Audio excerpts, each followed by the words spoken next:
Genio y Figura le lleva a usted el ser y quehacer de nuestros invitados. Arte, ciencia, deporte, activismo ecológico. Genio y Figura, más que una entrevista, porque todos tenemos una historia que contar. Genio y Figura.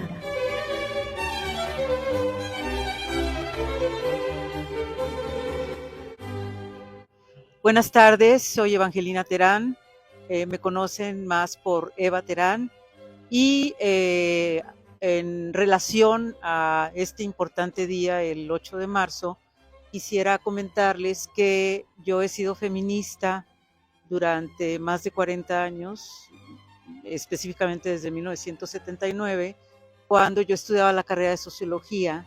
Comenzamos a celebrar este día, el 8 de marzo, en eventos pequeños. Posteriormente, pues ya tomamos calles y así sucesivamente. Y ahora puedo comprobar que, pues afortunadamente, el movimiento de mujeres ha crecido muchísimo, de manera multitudinaria.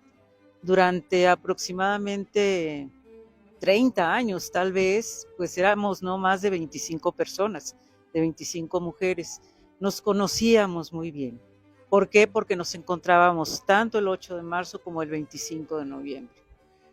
Así sucedió hasta que hace aproximadamente 5 o 6 años ya participé en una de las marchas y vi con mucha sorpresa que había no cientos, sino miles de jóvenes mujeres tomando las calles para celebrar este día. ¿Cuál sería mi opinión o mi balance? Creo que es muy importante nuestra lucha porque ha puesto en los debates públicos diversos temas que tienen que ver con las mujeres. Eso es importantísimo. Y no por nada, actualmente tenemos una presidenta de la República. Se ha debido gracias al movimiento de las mujeres. Entonces, podemos ver que los derechos de las mujeres ya se han instituido y ya se han establecido como algo obligatorio. No solo a nivel nacional, sino que ha habido convenciones internacionales que obligan a los países a respetar nuestros derechos humanos.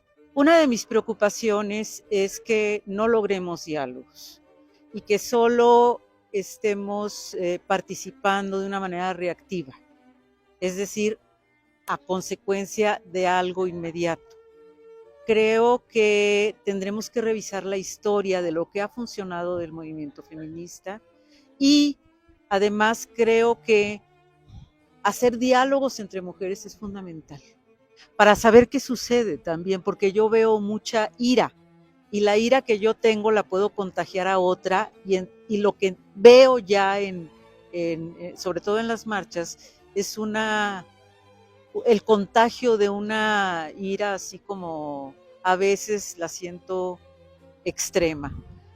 Yo diría que tenemos que buscar a través del diálogo por qué tenemos esta ira, ¿sí?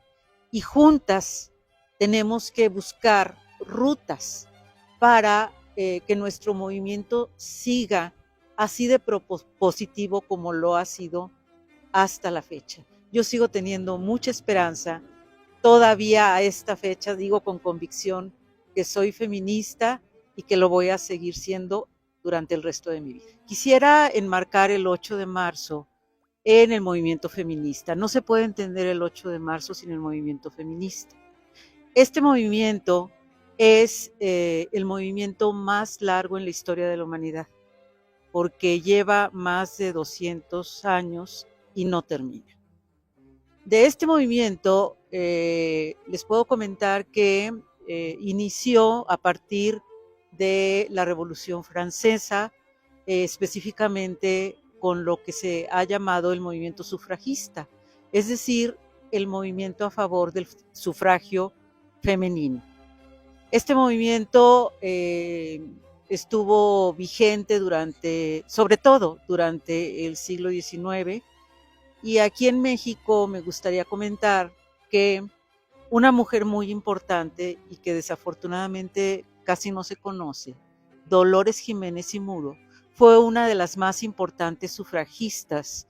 Esto fue a fines del siglo XIX y principios del XX. Quisiera comentar un poco de ella. Dolores, nacida aquí en Aguascalientes, en su juventud se fue a vivir a San Luis Potosí y de ahí se nutrió de los círculos artísticos, socialistas, anarquistas y liberales de la época, estoy hablando del siglo XIX, y gracias a ello pues hizo conciencia de la desigualdad social, económica que había en nuestro país.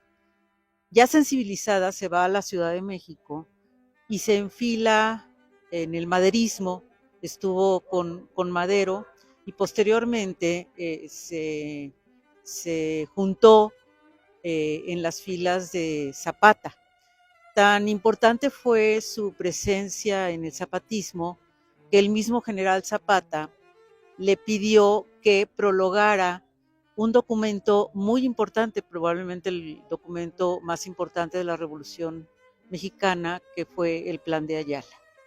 Posteriormente, ella trabaja en las misiones culturales de Vasconcelos y finalmente muere de enfermedad natural. Lamentablemente, casi no se conoce aquí en Aguascalientes y sería digno de hacerle algunos homenajes. Bueno, así fue el sufragismo. Después vinieron otros movimientos como el movimiento de mujeres socialistas del siglo XIX también, principios del XX, sobre todo en Europa, en Estados Unidos. Mujeres socialistas, feministas, ya abogaban por las demandas de una mejor condición laboral para las mujeres. Gracias a una de ellas, Clara Zetkin, pues ahora tenemos un Día Internacional de la Mujer, entre otros elementos, ya que ella en una convención de mujeres socialistas en 1910 propone que haya un día en marzo para celebrar a las mujeres. Así se van sucediendo diferentes luchas feministas. Posteriormente, ya en los años 50, 60, ya vienen otras demandas, ¿no? Los derechos reproductivos, los derechos sexuales, se masifica el movimiento en la segunda mitad del siglo XX y posteriormente en el siglo XX, pues ya se diversifica este movimiento. Podemos hablar ya de un feminismo interseccional, es decir, que no nada más utiliza la categoría de género para analizar las desigualdades de género, sino que también ve otros elementos como la clase, la etnia, la discapacidad, la orientación sexual. Otro movimiento es el ecofeminismo, que va más en relación con el cuidado, la protección del medio ambiente. Otro es desde la religión, en la teología feminista. Ya actualmente hay teólogas aquí en México que están haciendo hermenéutica del papel de las mujeres en la Biblia. Y así tenemos diversos movimientos que gracias a las redes sociales han podido tener una mayor presencia.